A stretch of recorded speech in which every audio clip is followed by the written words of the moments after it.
Mambo imeanza kulemea tena William Ruto and Professor Kithure Kindiki. Baada ya William Ruto kutumanisha his congratulation letter to his candidate from Mbeere constituency.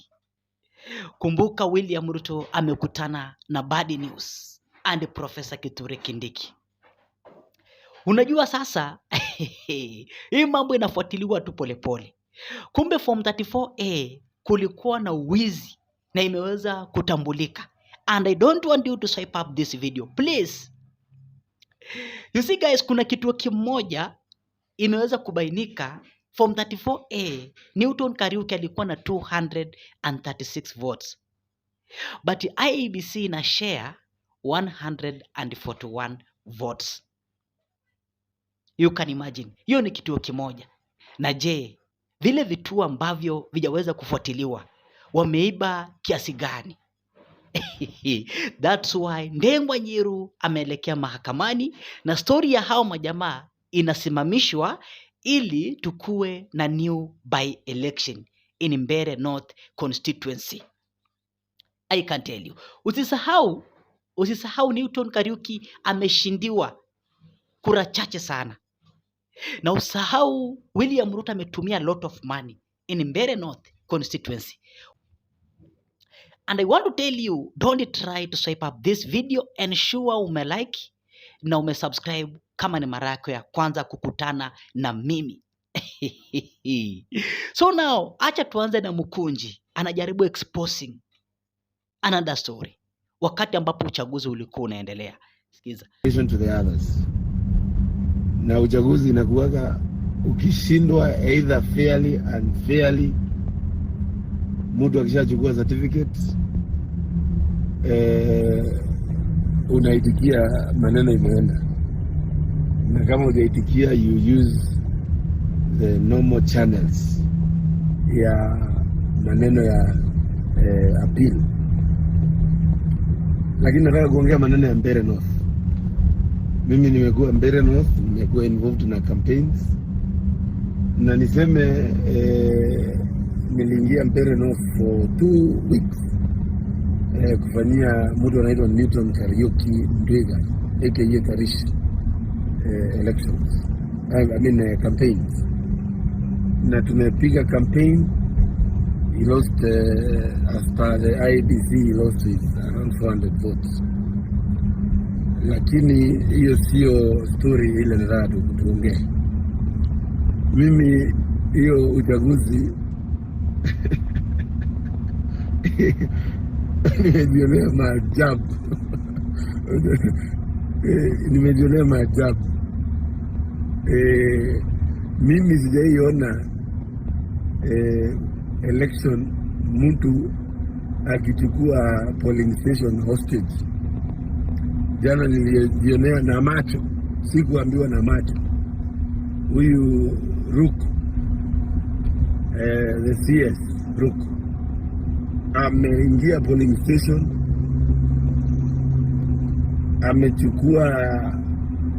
amekuja na guns wakiwa na mapanga,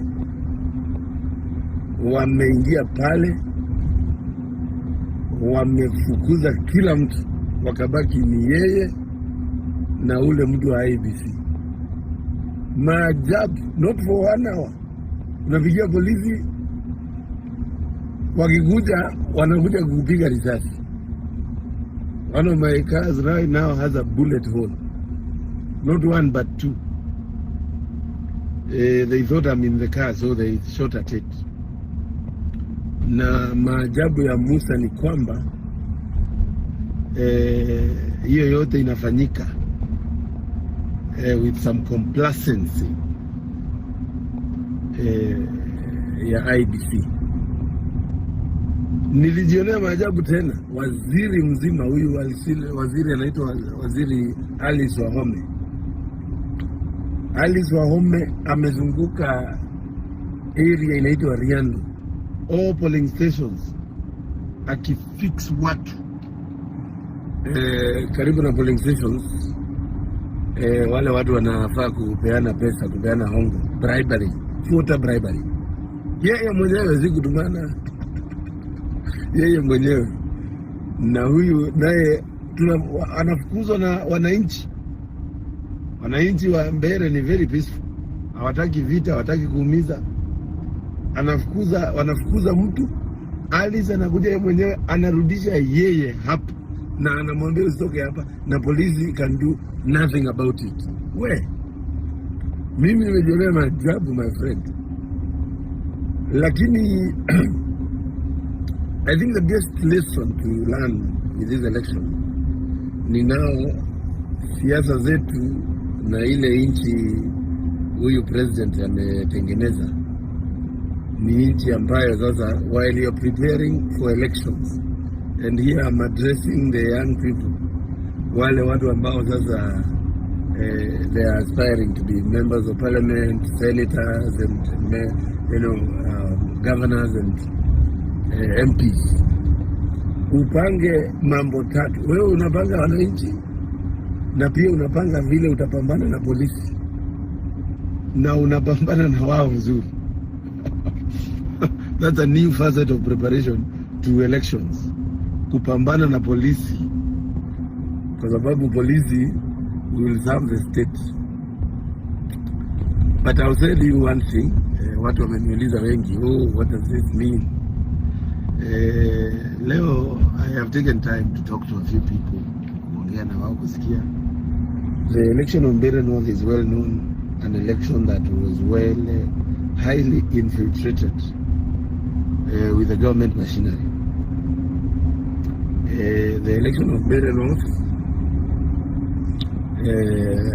the only person who wanted to gain some confidence with himself, because he had gotten some esteem issues on his standing with the people, is the president.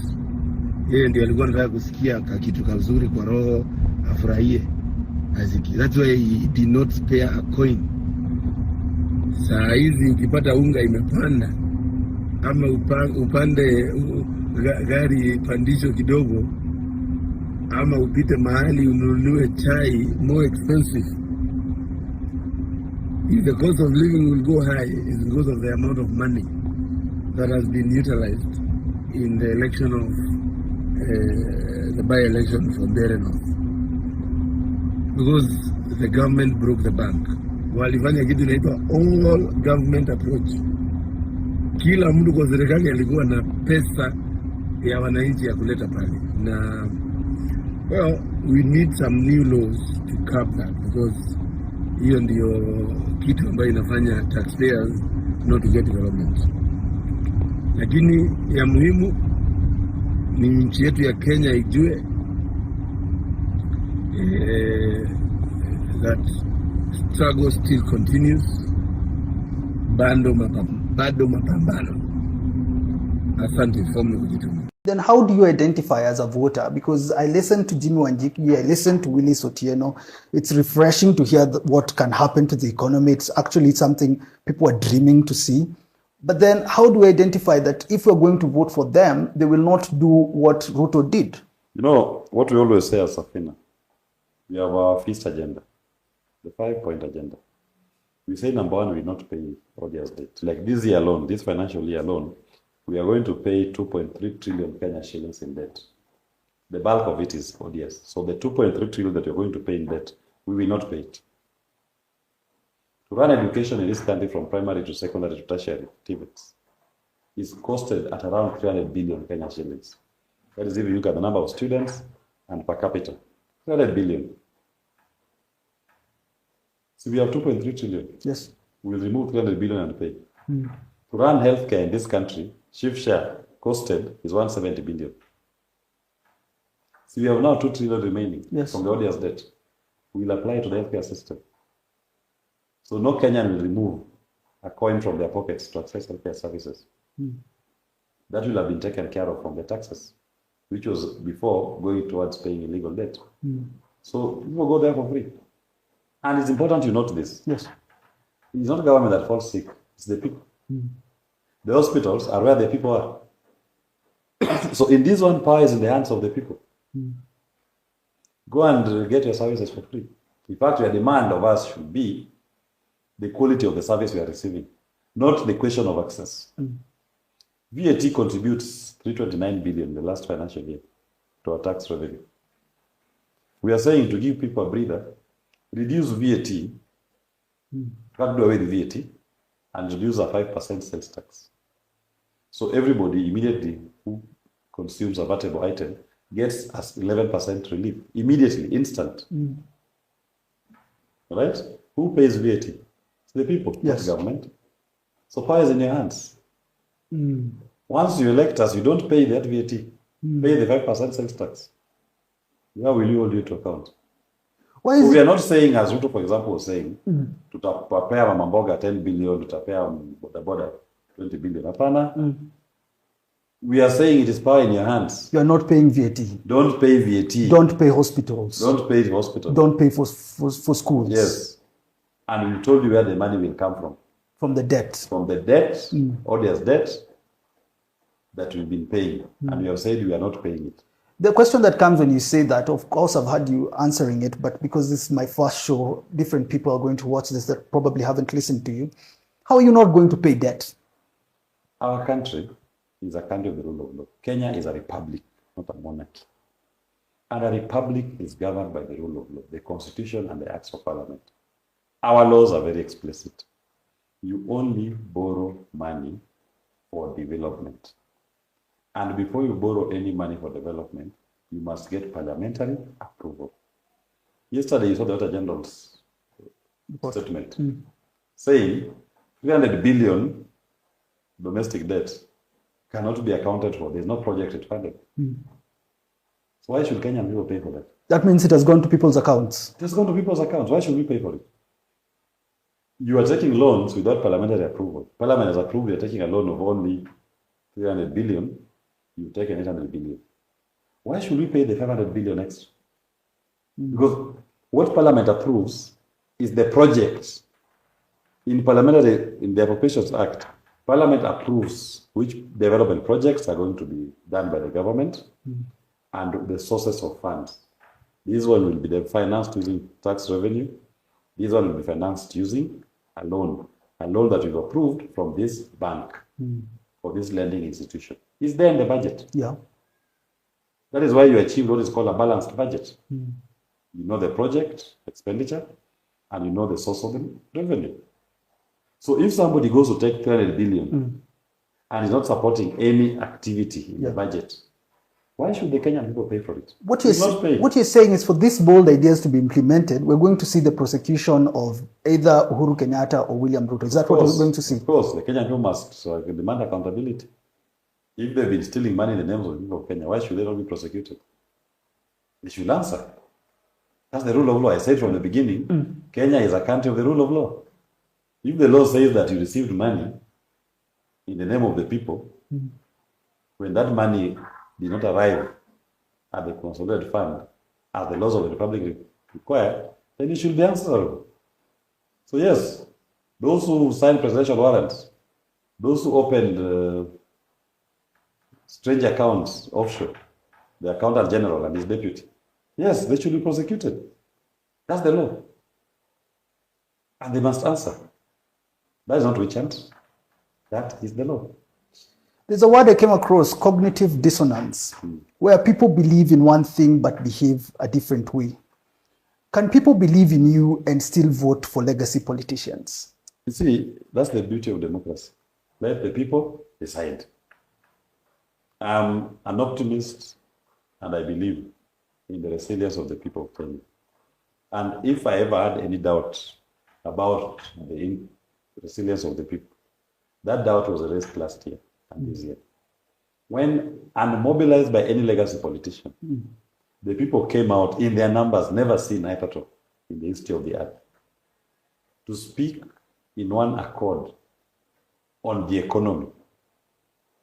So I have faith in the people. And I do believe that when the right time comes, they will make the right choice. A choice that is meant to achieve the common good of the people, not legacy politicians. Where have you ever seen Kenyans stoning their members of parliament like they were stoning them last year?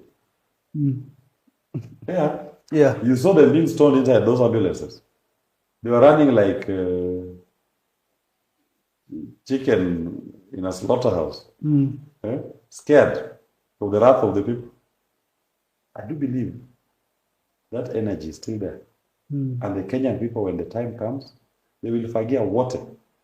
There's the argument that it's the constitution that is not perfect, that it needs some amendments for things to work.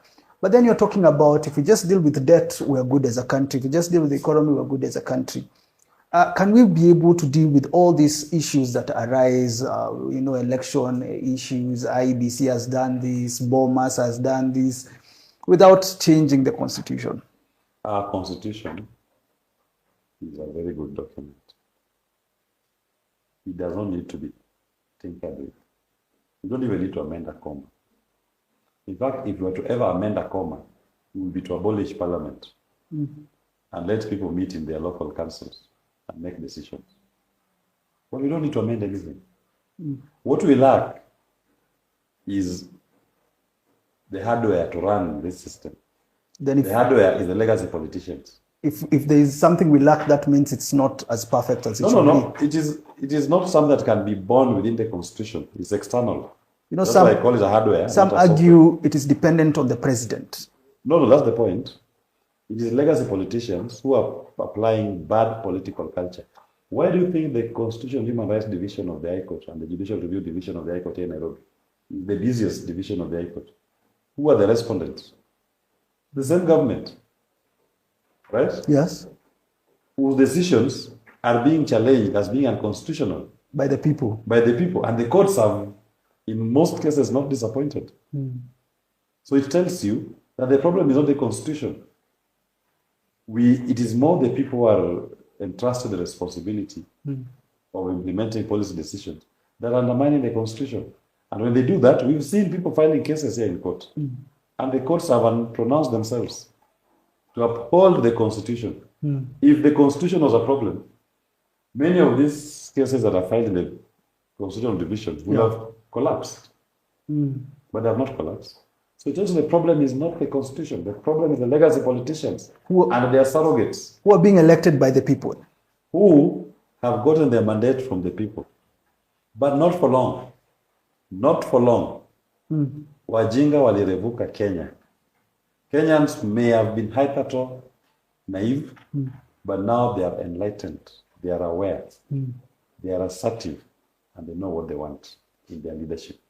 Of course, there are people who want me to talk about Mbeere because it's trending and Malava. And let me finish with that. What will the election determine? Because there are some who say if Ruto wins Mbeere or Malava or Gachagua wins with this DCP or the ones in DP win in Malava, that means Ruto still has a grip. Do you assess this as legacy politics, or do you assess this as, some truth that there are people out here who will bring Ruto back into power? Legacy politics wants to create a perception that will help them to self-perpetuate. And that perception, they're trying to turn these by-elections to be about the future. They are not about the future. Ask any common man in Nairobi on the streets if they care about who's going to become an MP in Mbeere or Malava. They don't care. Yeah, true. They don't care. Yeah. Even if you ask any average man on the streets in Nairobi, who are the candidates in those by-elections, they don't know. So they don't care. But they have an opinion and a view on the national question. But legacy politicians want to make Mbeere and Malava a big issue to occupy our national psyche. Right? That I have won or I have lost. So and so has lost. So now I have the momentum. The average Kenyan don't care about those by-elections. That's the truth. And even within the respective constituencies, they don't care much about who becomes MP than they care about their national governance. They care more about the failing economy. But should people care though? Should people care though? Who is their legislator? They should. But right now, our major problem as a people is not about those MPs. MPs have been cancelled. The 13th Parliament was stoned and banned. So people don't care. People care about the national problem, which is the economy. That is their primary focus. So even if you elected somebody who is opposed to William Ruto in Mbeere or Malawi, what change will it make in parliament? When he has another almost 220 psychopaths. So what will that one MP do? What change will he make in policy and legislation? Zero. So why should Kenyans care? Is there anything, though, that bugs you about Kenyans as they vote? Maybe I should finish with that. Is there anything that you reflect on as you're thinking, as I'm going to campaign tomorrow in Kayole or in Murang'a? Legacy politicians are making it almost impossible for people to campaign. Why? They've turned the cities and the rural areas to be areas of marauding gangs demanding handouts. Yeah, from everybody who's going out to campaign. So for you to go somewhere, you are confronted with hapless young people who are demanding to be given handouts. And if you don't? They can disrupt your meeting. And so you have to. And even when you do, the meeting is over. Because now they've gotten what they, in their desperate state, they're hungry. They need to eat. So even when you give them money, they go to eat. They go to eat. Why? Because legacy politicians have messed up the economy. So even when people are going to political rallies, they're hungry. They just hope to get some food to eat. When you give them that food to eat, they go home. They don't listen to the message.